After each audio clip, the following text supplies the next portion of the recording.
दिनैथ' आसामाव पन्चायत बिसायख'थिनि सेथि खोलोबनि दिनैहाय भटिं जागासिनो दङ, भट होनाया सोलिगासिनो दङ।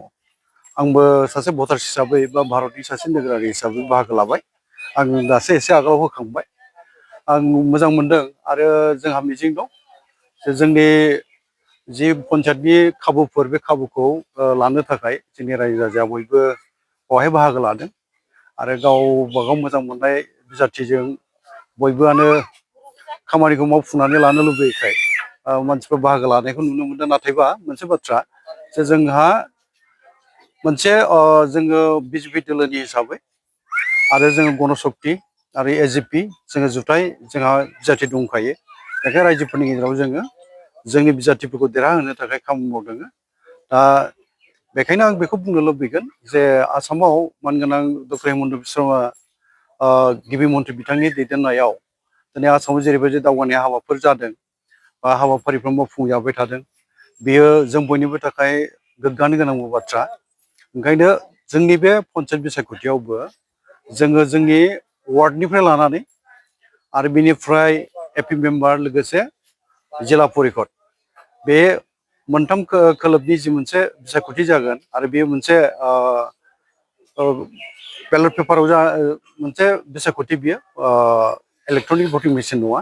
दा गांथामबो बेलट पेपार मोननाय जायो। बे गांथाम बेलट पेपारखौ लानानै जोङो भटखौ होनांगौ जानायाव जोङो गुबैयैहाय जोंहा थोंजोङै एपि आरो जेडपिसिखौ जोङो बिजेपिनि जि मोनसे सिम्बल पदुमफुलनि सिन बा बर'फ्रा फामि बिबार होनो, बे सिनावहाय जोंहा भट थुनांगौ आरो वार्डआबो जोंनि माहारि आफादफोरजों सायख'जानाय थान्दैफोरखौ जोङो सायख'नानै जोङो देरहासार खालामनानै जोंनि मोननो गोनां खाबुफोर पन्चायती राजनि गेजेरजों बे खाबुफोरखौ जोङो लानो थाखाय बयबो साखाफारा जादों। गुबैयैहाय दिनै सिमेन्ट सापरि बे हायार सेकेन्डारियावहाय 517 मोनसे भट सेन्टार बियो। बावहाय आंनि भटआबो दङ, होखांबाय आङो। मोजां मोनो आरो रायजो राजा गासैखौबो आं खावलायनो लुबैगोन, नैथि खोलोबा 7 अक्ट'आव जागोन। दिनै सेथि खोलोबनि जादों। गासै बिटिसि बायजोआव थानाय जोंनि बर' रायजो राजाफ्रा बिजेपि दोलोनि बिजेपि एजिपि बा बिजेपि दोलोनि जुथाइ जाय बिजाथिफोरखौ फसंनाय जादों, बेखौ गासैबो जोंनि बर' रायजो राजाफ्रा बिटिसि बायजोआवबो भट होनानै देरहासार खालामनांगौखौ आङो दिनै बर' कसारि मोनसे गावहाय खुंथायनि जानानै खावलायहरबाय आरो आंहा मिजिं दङ जोंनि रायजो राजाफ्रा भटखौ बिजेपि दोलोनि जुथाइ जि बिजाथिफोर फैगोन बे बिथांमोनखौ भट होनानै देरहासार खालामगोन। सिमेन्ट सापरिया जे नोंथांनि सारनि मोनसे न'खर आन्सलिक माबायदि मेसेज फैदों सारनाव?